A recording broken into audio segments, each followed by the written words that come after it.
Welcome, ladies and gentlemen. I am Lanolin, and we are back with episode 12 of Feed the Beast Unstable.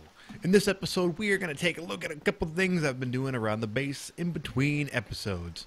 There's actually been a pretty significant time in between the previous episode and this one. Not too much, honestly, has happened. I've mostly kind of screwed around with Britannia and kind of worked towards getting some research done with Thaumcraft and building things for future projects. Now this episode, I'm not sure if we're going to get to it, but I've been working on Aura Cascade. I was thinking about actually making this episode, episode 12, the Aura Cascade episode, but that's incorrect. This episode, I actually am going to focus on Thaumcraft a little bit still. I've made some huge strides in the way of Thaumcraft research, and I'm kind of, oh, the rain stopped. I wanted to talk about the rain too, because I don't know if you noticed, but it sounded totally different. It was nice and calm and beautiful, and it looked different too, thanks to a fantastic mod that is called Dynamic Surroundings. It's beautiful, and I really wish I would have mentioned it while it was still raining, but I'm sure it'll start raining again. It seems to rain, fairly frequently, fairly semi-frequently, but anyway, look out for a Aura Cascade video coming either after this one or after the next soon, within the next 2 or 3 episodes, for sure. But anyway, first things first, I want to talk about aura levels. And actually, before we get started, I need to make another thermometer. I had to make new goggles of revealing, because mine broke. Getting smacked around a little bit too much. There's a bug currently with... oh, I should also mention, I am on version 3.0.25, to give you guys an idea when I'm recording this. Just recently updated to this, actually. So, again, another idea of how far along I am. So anyway, as you can see, everything has changed quite a bit. Looks quite beautiful. Actually, if you watch the Blood Magic episodes, everything will look quite familiar. Everything's finally caught up and normal now. I went ahead and double-checked audio. Everything's good, so we shouldn't have any issues. Actually, I should point out, audio might be a little bit different.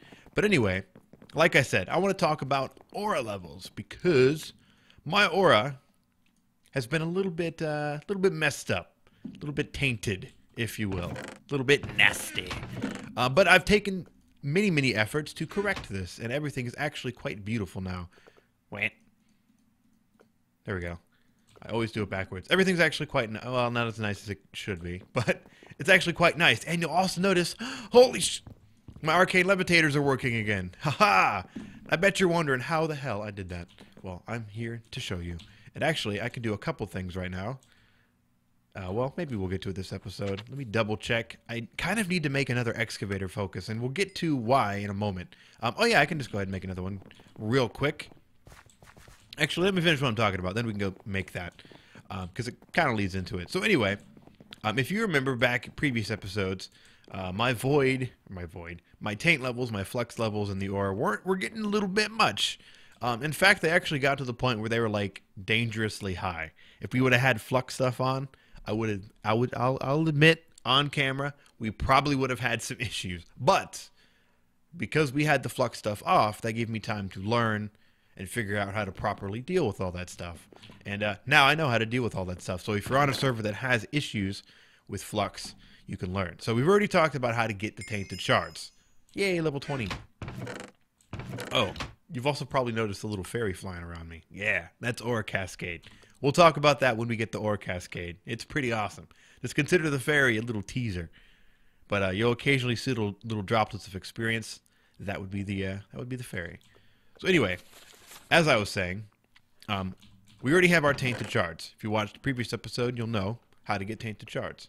Once you have those tainted shards, you can do multiple things with them, as I'm sure you've also noticed. But one of the cool things is you can actually use those tainted shards to get the flux and all that nastiness away from your base. Using these awesome guys, the totems. These are actually new. I'm pretty sure they're new to Thaumcraft 5, and they're pretty amazing. They're actually one of the coolest things I think about Thaumcraft 5. And actually, believe it or not, the totems actually draw it all together. It pulls everything together, all the new changes to the aura and the way things work, the wands pulling from the aura to recharge. All of those things make so much more sense as a mechanic, as a whole mechanic, once you understand the way the totems work. And I love it. these totems, once you build them, and I'll show them off because I have 2 of them. There are 2 types. There's the one that disperses. I really wish I didn't have to close the book to go back. And then there's the one that attracts. I'm sure you can understand how they work. So with that, and there's also the I should say there's the ones that disperse, totem that attracts, and then alongside those 2 there are the inner totem poles and the outer totem poles. Now in here it shows a little diagram that kind of explains to you how the totems work exactly, the inner ones and the outer ones, and honestly it does a perfectly good job at explaining it. So a dispersal totem with 1 inner and 2 outer poles will draw from V from the green chunks below and push it towards the blue chunks. So if you have a dispersal totem, it's going to disperse taint out away from itself, like it shows here, dispersal totem being in the center, and then however many inner totem poles you have dictates how many chunks around that totem pole it's going to try to push out. And then the blue guys are your outer totem poles, which are right, this guy right here. That's going to show you where it's going to push to.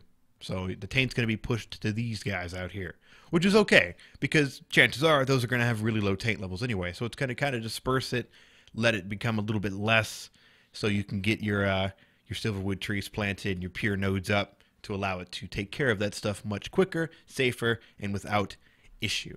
So let me show you what this little setup should look like. It's starting to get dark. Oh yeah, I want to show you guys this stuff too, real quick. Actually, no. I'm going to stay focused. I've noticed I tend to get a little distracted sometimes, and that can be a little bit annoying when you're trying to learn stuff. So let me stay focused. But anyway, let's actually go to this guy first, because he's the cool one. Well, they're both cool, but this guy was the important one, the Aura Totem of Dispersal. Now again, you can find these guys over here.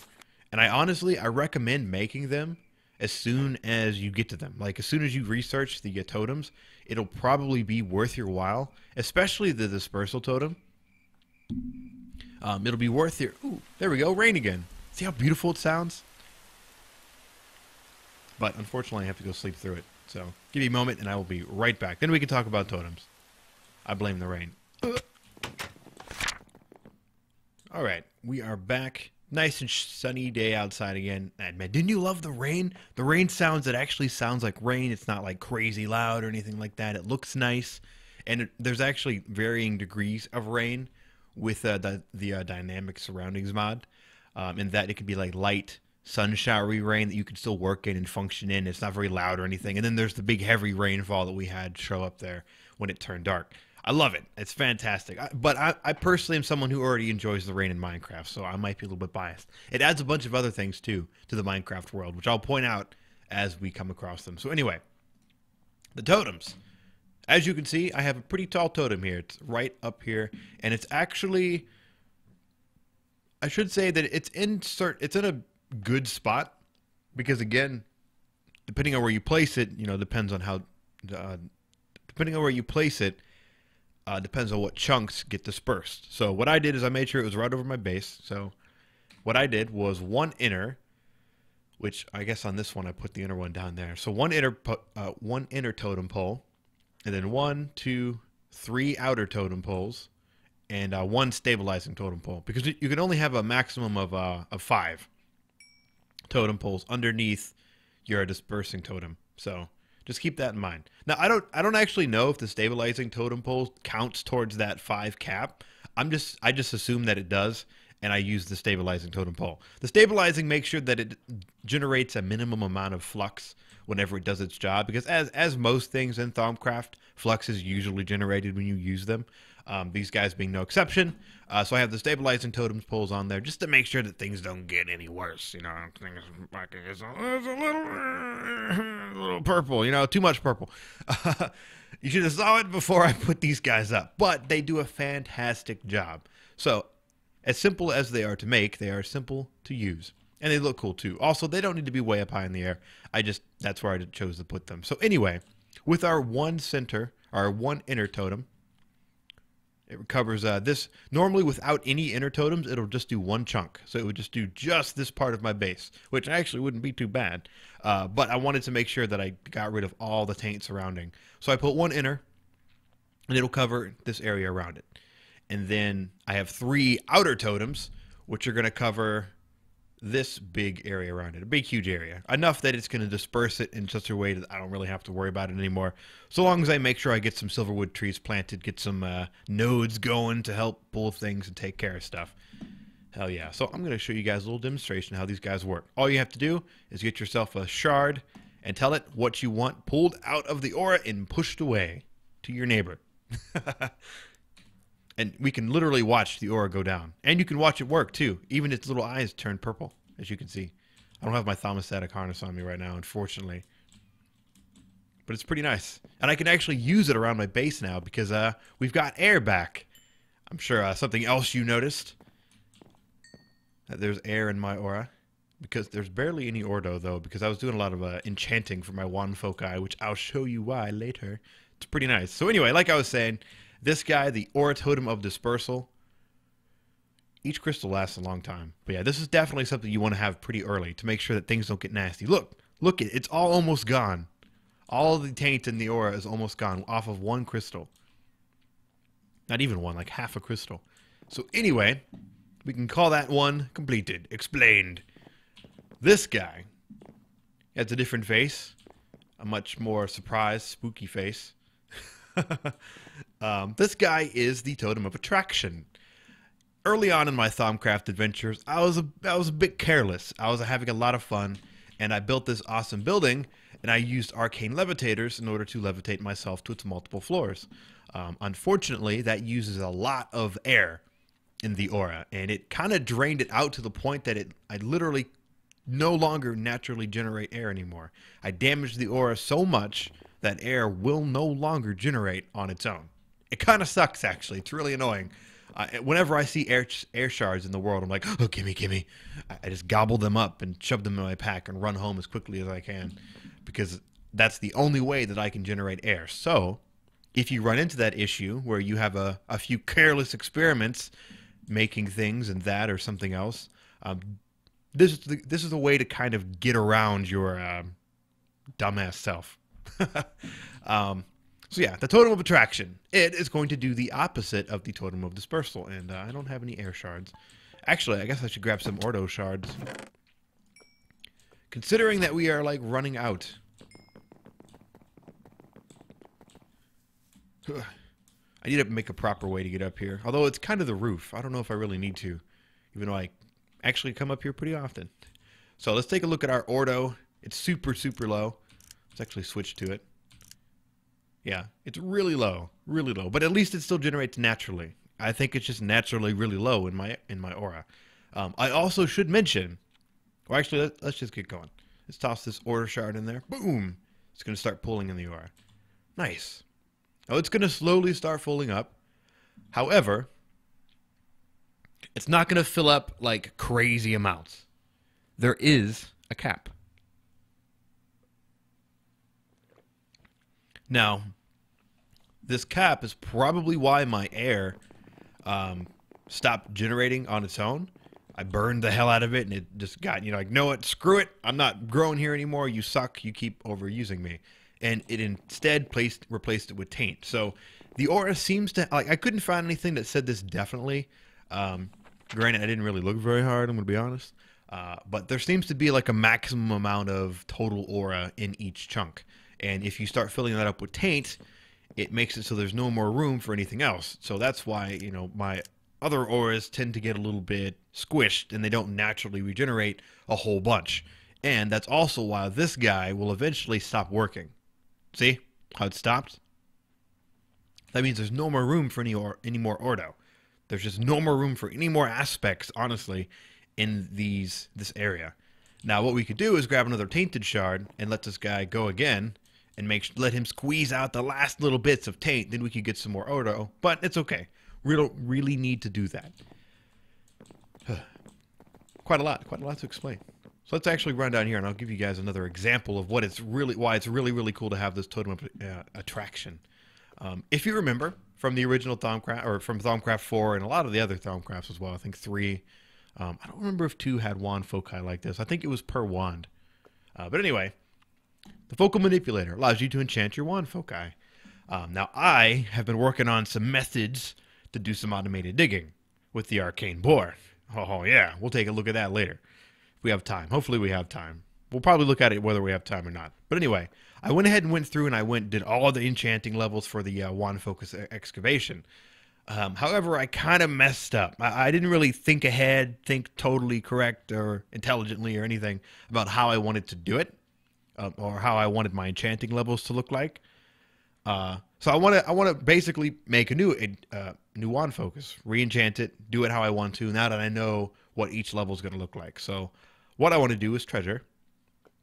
Now it still has its old V cost as it did with wands, or the aura nodes that you'd have to pull into your base, make sure they had something to pull from, you know, that kind of thing. It still does that, but it pulls from the aura.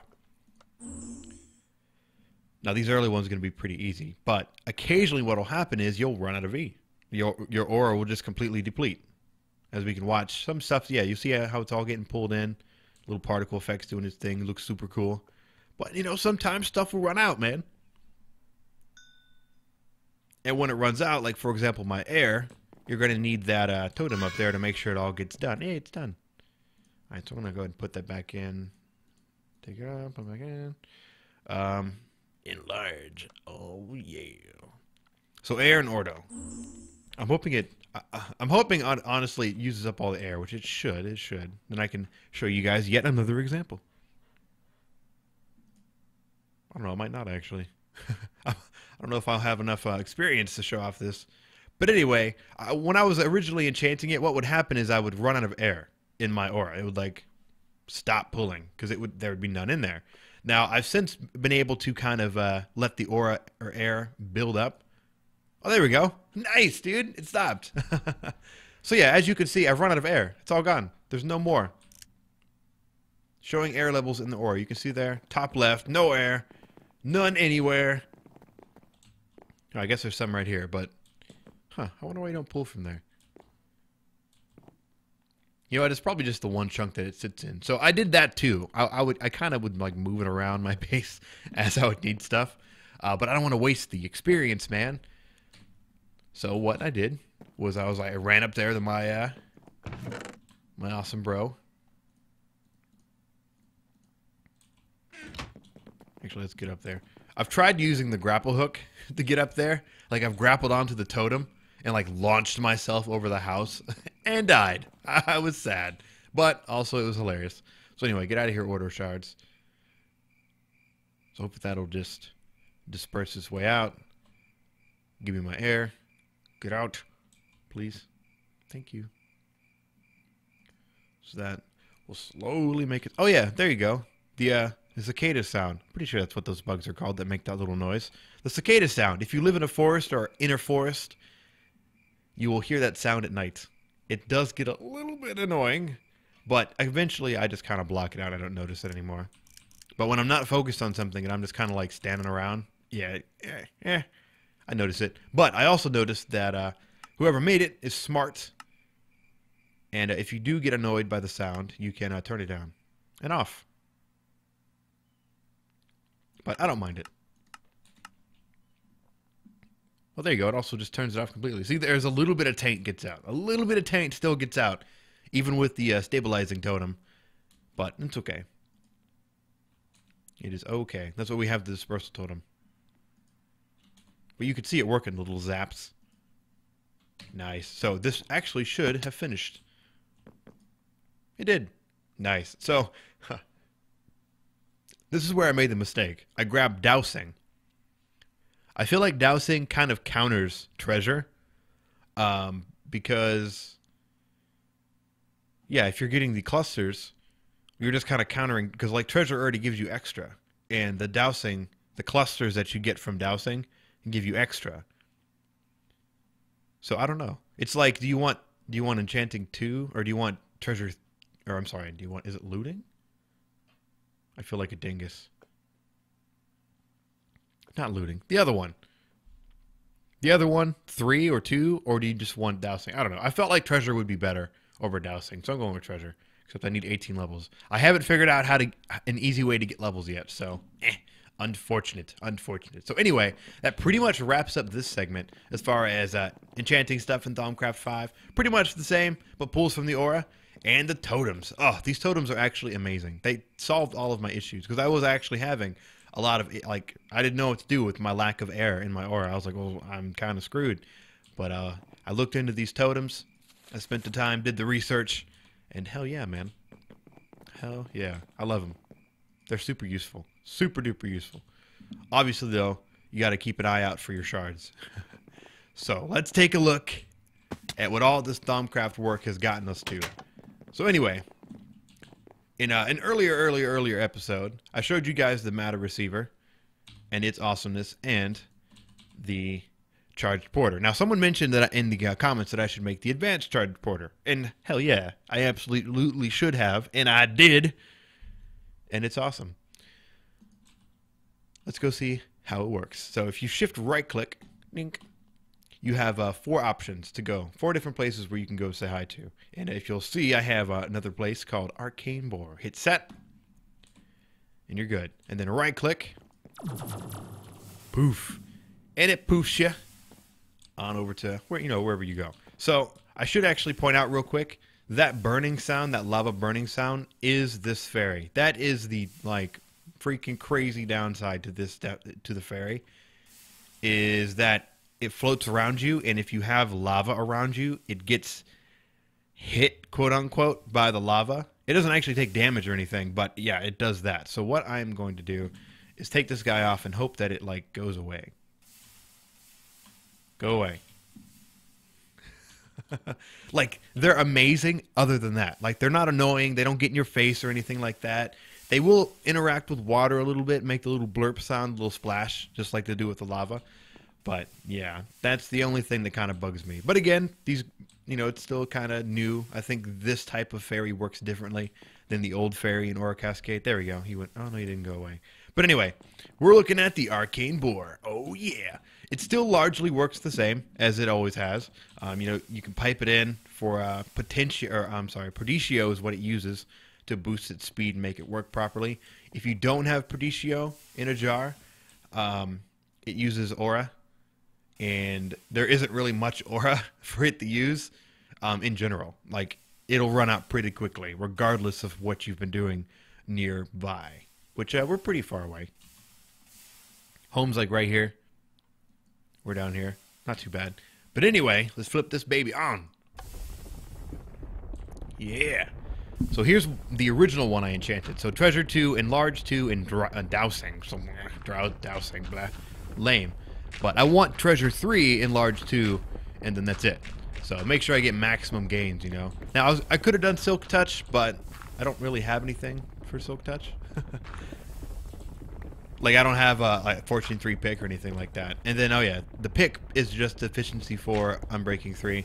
Again, nothing too serious. I figured the first time around I'd just kind of run it, see how it works, and then, try to min-max the pick and the focus. So, how the hell did I do this? Well, I did it very similarly to my magic mirror setup. I have a mirror down there, and actually, I wanted to put this trapdoor right here. Oh man, it still collects.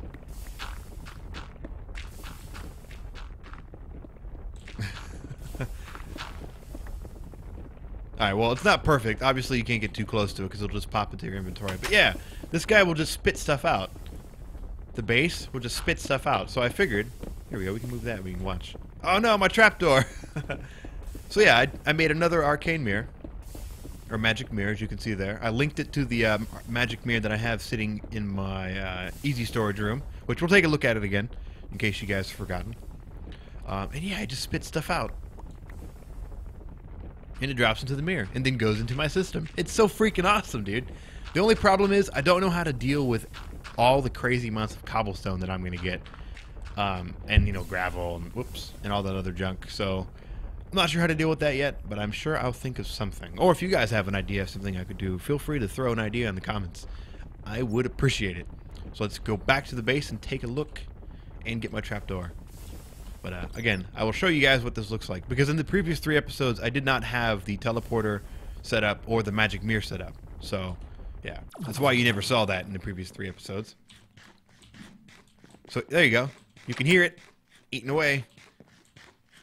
It seems to cause a little bit of FPS lag.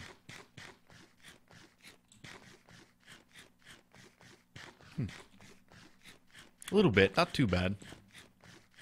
But it works so well. It works so well. But yeah, if you don't remember this guy, it's pretty much just a hungry chest. There we go, trapdoor, gimme. Hungry chest going into a hopper, going into a... Can I see it? Alright, I can't. Into an input port from Easy Storage. Works great.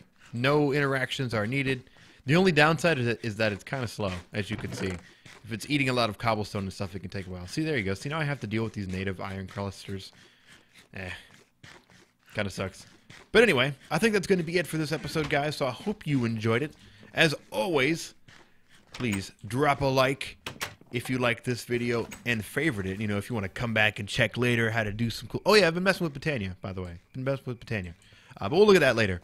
I'll probably get into the Britannia stuff when we talk about Aura Cascade, but I figured since all the Britannia stuff was pretty much the same as it... I mean, it is the same as it is in 1.7.10, the current 1.7.10, because this version of Britannia is purely a port. It is not official by any means. Vasky has nothing to do with the version of Britannia that is in Unstable, so just keep that in mind.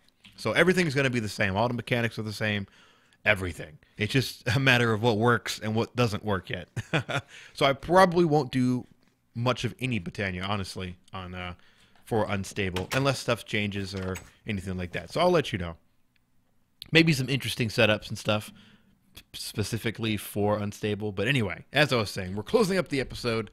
So yeah, as I was saying, be sure to like, favorite, and if you're not, if you haven't already, be sure to subscribe. I really love it. I really appreciate it. And man, it really motivates me when I see those subscribers rolling in, when I see those likes rolling in, and even more than any of that stuff, when you guys drop comments. I love it when you guys comment and tell me you like the video, or even if you don't like the video, as long as you say why.